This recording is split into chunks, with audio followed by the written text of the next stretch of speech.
Le monde est pourri par la vermine. Eh, mais de toute façon, en parlant de Naruto, Sakura, sa perte.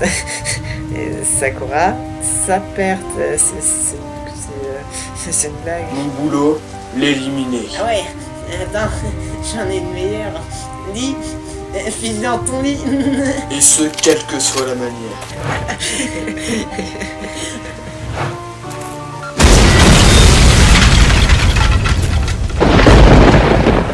J'ai encore un travail pour toi. Ça n'arrête pas ces derniers temps. Que veux-tu? Les Kikou et les blagues faciles affluent, et ça permet de t'en mettre plein Bon, les passons. poches. C'est quoi le job? Un certain Manga Podcast a décidé de faire une vidéo sur ce manga. Je crois que j'ai fort à faire.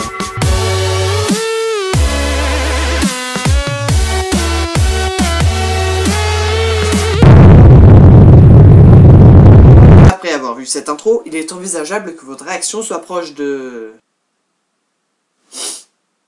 Oui, en effet, peut-être attendez-vous la suite. Beat the Vandal Booster est un manga scénarisé par Riku Sanjo et dessiné par Koji Inada. Paru pour la première fois en 2002 dans le magazine Weekly Shonen Jump, magazine qui appartenait à Shueisha, sorti après le succès de l'hebdomadaire Weekly Shonen Jump, est remplacé depuis juin 2007 par le Jump Square après 37 ans d'existence. Il est surtout connu pour ses publications célèbres que sont entre autres Claymore, Cyborg 009, Litter B et en l'occurrence notre fameux Beat. Voilà, Beat the Vandal Booster est un shonen racontant les périples aventures de quelques joyeux lurons. Et comme vous avez pu, ou du moins dû le remarquer avec l'intro, je vais essayer de ne pas trop faire de blagues en dessous de la ceinture. Car oui, jeune adolescent prépubère, je suis sûr qu'en entendant la première partie du titre de ce manga, tu ne peux t'empêcher de penser à ton entrejambe. Petit gredin. Ainsi, ne perdons pas plus de temps en formalité et présentons les personnages et l'univers de l'œuvre. Nous suivrons donc, si l'on ouvre le manga, la formidable épopée de Beat. Car oui, c'est le nom du héros. Non, ce n'est pas un hentai. Accompagné de son ami d'enfance Poala, à travers un univers sombre où les Vandals, de terribles monstres aux personnalités variées, sèment la terreur. Au fil du temps, l'escadron Beat s'agrandira en comptant comme nouveau membre l'ancien coéquipier de Beat, se nommant Kissu,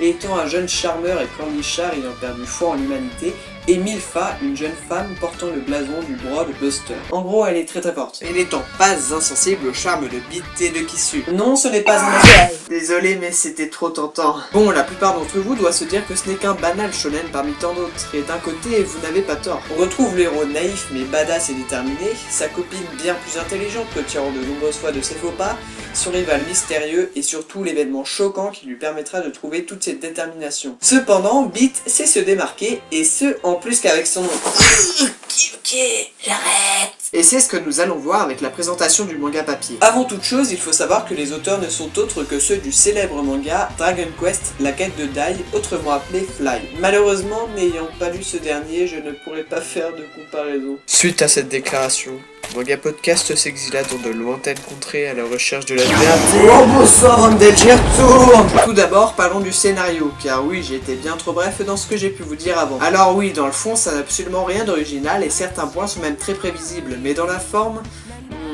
c'est une toute autre chose, car le gros point fort de ce manga est l'univers. Je m'explique, les Busters sont des chasseurs de monstres employant la magie, ayant comme arme ultime les... Excusez-moi. Ayant donc comme arme ultime les Saigas, s'adaptant aux capacités et à la mentalité de son possesseur. Mais le monde n'en est pas rose pour autant, Justice et Busters ne sont pas synonymes, la plupart ne pensent qu'à l'argent et certains perdent carrément toute confiance envers les hommes. Le mystère entourant la disparition des idoles de Beat, n'étant autre que les très célèbres membres du Zenon Escadron, est vraiment très intéressant et les différents arcs du manga sont très bons. Surtout le dernier, il envoie vraiment du pâté. Bien que le début n'est pas très convaincant à la première lecture. Et puis il y a les très nombreux détails tels que les portes vivantes servant à protéger les villes, Je vois pas ce qu'il y a de spécial.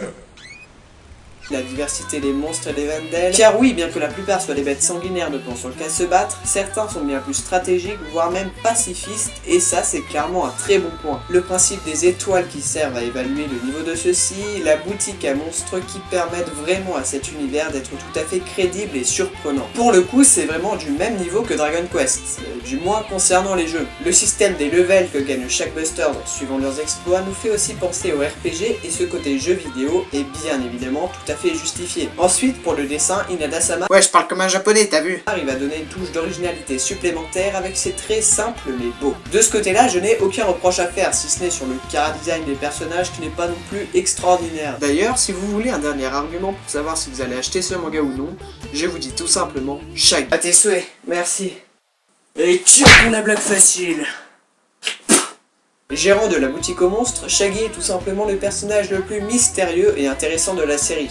Il recherche juste à se divertir et à satisfaire son seigneur, le créateur des Vandals, dont lui seul a accès à son antre. Peu importe le gagnant, chaque combat, qu'il soit Vandal contre Vandal ou Ulma contre Vandal, tant qu'il en vaut le coup d'œil, le réjouit. Et en plus c'est un lapin. Ensuite, concernant les couvertures, elles sont belles mais sans plus. D'ailleurs, le manga est édité en France par Kana, donc au niveau de la qualité du papier, je n'ai rien à redire. À vrai dire, le seul gros défaut du manga ne réside ni dans le scénario ni dans le dessin. La série est composée de 12 tomes, mais suite à un grave problème de santé du dessinateur, qui est l'hypothèse la plus fréquente, elle ne comporte pas de fin et n'en aura sûrement et malheureusement jamais. Ça fait déjà plusieurs années que la série est en pause sans que la situation semble s'améliorer, et même si la suite pouvait être assurée, après un aussi long arrêt, il n'est qu'une chance infime qu'elle ait lieu. Et comme si ça ne suffisait pas, le tome 12 se termine sur un gros cliffhanger en plein combat, et franchement ça fait mal de savoir que l'on n'aura jamais la suite. Bon, pour les plus fidèles, le scan du premier chapitre de ce qui aurait dû être le tome 13 est trouvable en japonais sur internet, mais ce n'est que reporter le problème au chapitre suivant. Beaucoup d'entre vous, du moins si la série semble les intéresser, se rabattront donc sur l'anime. Et ben ça tombe bien parce que je comptais en parler. Réalisé par le studio Toei Animation, aussi connu pour avoir produit les animes de Goldorak,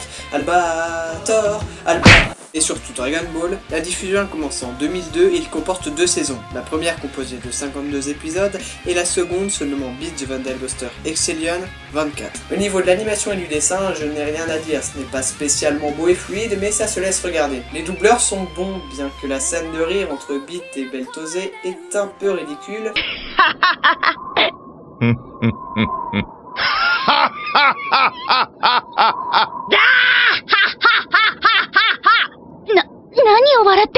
Et celui de Shaggy est tout bonnement excellent. Les openings et OST comptent aussi dans les points forts de l'anime, mais par contre en ce qui concerne les endings...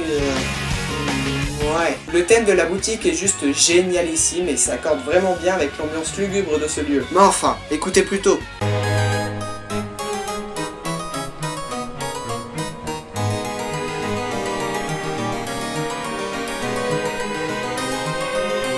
Les petites touches d'humour légère marchent aussi très bien et permettent vraiment de s'accrocher au personnage. Bon, l'anime est destiné à un jeune public, ce qui fait que vous verrez des scènes de combat sans la moindre effusion de sang, mais ça on a l'habitude avec Toei Animation. Elle souffre aussi de ce que l'on pourrait appeler le syndrome des scènes à rallonge, c'est-à-dire que certains passages, notamment dans les combats, durent excessivement longtemps alors que d'une manière plus réaliste, ils ne devraient durer que quelques secondes. Ce n'est pas grand chose, mais une fois qu'on l'a repéré, ça en devient paradoxalement amusant. La première saison contient aussi du fanservice. Attention, je ne parle pas de fanservice sexuel où on voit des boobs surdimensionnés, mais par exemple un petit animal avec de grands yeux trop kawaii et surtout absolument inutile, tient compagnie à Poila. Et en parlant d'ajouts inutiles, je ne vois pas non plus l'intérêt de l'escadron Jig, si ce n'est que d'ajouter un rival à Beat et de montrer la grande bonté et le sens aigu de la justice de celui-ci. Mis à part ça, il ne sert pas à grand chose et a tendance à me taper un peu sur les nerfs. Mais ça, c'est uniquement pour la saison 1, car Beat the Vandal Buster Excellion, qui est, je le rappelle, le nom de la seconde, qui a d'ailleurs été créée suite au grand succès qu'a eu la première. Car oui, au Japon, Beat est assez connu. Et d'ailleurs, dans l'anime, Beat se prononce Bito. Donc tes blagues pourries que tu fais depuis le début marchent même pas. Et tiens pour la peine. Propose une nouvelle aventure totalement inédite avec des personnages attachants et bien travaillés qui est selon moi au même niveau que le dernier arc du manga papier. En gros c'est très bien. Les nouveaux Vandals sont aussi originaux et vous aurez même l'occasion de voir une confrontation entre Shaggy et Beat. Oh bien, assez papoté, venons-en à la note finale. Je vais donc attribuer à notre fameux Beat un respectable 14 sur 20. Alors oui, je me doute que certains pensent très haut. Quoi ? Il lui donne une meilleure note qu'à Gintama? Et je leur réponds que tout est une question de goût. Et je tiens à préciser qu'à la première lecture de la série, j'étais juste émerveillé et il m'est arrivé de veiller tard le soir devant ce manga du haut de mes 10 ans. Car oui, en plus de ça, c'est un manga que vous pouvez facilement prêter à votre petit frère. Enfin, s'il est assez soigneux, bien évidemment. Arrivé, petit Doraemon. Toujours est-il que pour les adeptes de ce que l'on pourrait maladroitement appeler shonen classique, et ceux de Fly, c'est une œuvre à avoir. Oui, même si je n'ai pas lu ce dernier, je pense tout de même pouvoir affirmer qu'elle est dans la lignée de cette série. Après, à vous de voir si la fin inexistante du manga papier ne va pas trop vous frustrer. Sur ce point, c'est vrai que ça prête à hésitation. Avant de conclure, sachez que vous pouvez retrouver nos fidèles Busters dans 3 adaptations de la série disponibles sur Game Boy, DS et PS2. Les licences n'étant bien évidemment pas sorties en France, je suis conscient que cette information ne pourra moins intéressés que les grands fans du manga ou des RPG japonais, puisqu'il reste tout de même trouvable sur quelques sites exportant du Japon. Sur ce, n'oubliez pas de mettre un pouce bleu, à commenter ou à partager cette vidéo si elle vous a plu, et je vous dis à très bientôt. Ciao. Ton âme est à moi, présentateur de beats.